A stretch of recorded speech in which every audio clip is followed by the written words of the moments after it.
और इसी के साथ चलिए अब रुक करते हैं हमारी दूसरी महत्वपूर्ण खबर का, जहां केंद्र सरकार ने उच्च शिक्षा व्यवस्था में बड़ा बदलाव करने की दिशा में बड़ा कदम बढ़ाया है।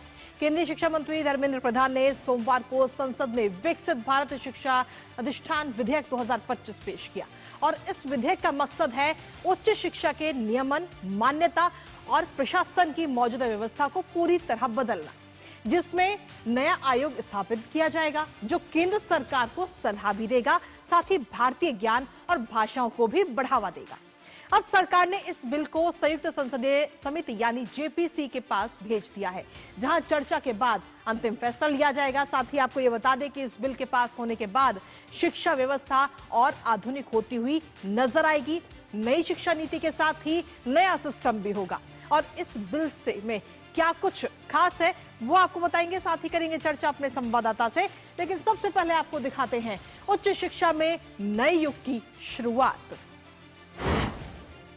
तो जी हां, उच्च शिक्षा में नए युग की शुरुआत है, जहां केंद्र सरकार का उच्च शिक्षा व्यवस्था में बड़ा बदलाव ये लेकर आया जा रहा है। जहां शिक्षा मंत्री ने संसद में भारत शिक्षा अधिष्ठान विधेयक को पेश किया है, जिसे नए युग की शुरुआत के तौर पर देखा जा रहा है।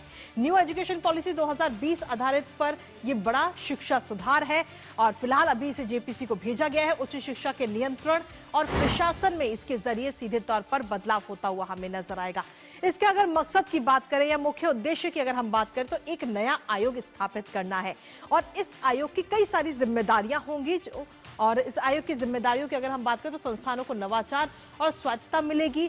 यूजीसी, एआईसीटीई, एनसीटीई को मिलाकर एक नया बोर्ड बनाया जाएगा इसमें, जहां केंद्रीय, राज्य, डीम्ड, आईआईटी, एनआईटी ऑनलाइन संस्थानों पर यह सीधे तौर पर लागू होगा। अब ये जो आयोग बनाया जाएगा, उस आयोग का क्या काम होगा वो आपको बताते हैं। सीधे तौर पर केंद्र सरकार को सलाह देने का काम ये आयोग करेगा और इस आयोग के साथ ही आपको बता दें कि भारत को वैश्विक शिक्षा केंद्र भी बनाने की कोशिश इसके जरिए कहीं ना कहीं की जाएगी। हमारे साथ हमारे सहयोगी शैलेंद्र इस वक्त जुड़ गए हैं, सीधा उनका रुख करेंगे। शैलेंद्र, ये जो नया विधेयक लाया गया है, इसकी अगर हम बात करें तो न्यू एजुकेशन पॉलिसी के साथ ही बदलाव भी होगा, लेकिन आखिर आयोग क्या कुछ इसके काम होंगे आयोग की तरफ से और कितना भविष्य पर ये असर डालेगा? शैलेंद्र, देखिए, तीन प्रमुख बातें हैं उस शिक्षा को लेकर। पहली बात तो कि मान्यता हो कॉलेजों की, दूसरी बात यह है कि कौन कौन सा कोर्स चलाते हैं, और तीसरी बात यह है कि ज्ञान परक शिक्षा। और जो हम देखिए चुनौतियां क्या हैं, भारत से बड़ी संख्या में जो विद्यार्थी हैं वो अलग अलग देशों में शिक्षा ग्रहण करने जाते हैं और हम चाहते हैं कि बड़ी संख्या में विदेशी भी भारत में शिक्षा ग्रहण करने आए, क्योंकि ग्लोबल एक्सपोजर के लिए बहुत लोग जाते हैं, उसमें कोई बुराई नहीं है, लेकिन मजबूरीवश कोई बाहर न जाए। ये उस तरह का एक शैक्षिक माहौल रहे और ऐसे इंस्टीट्यूशन देश में हो।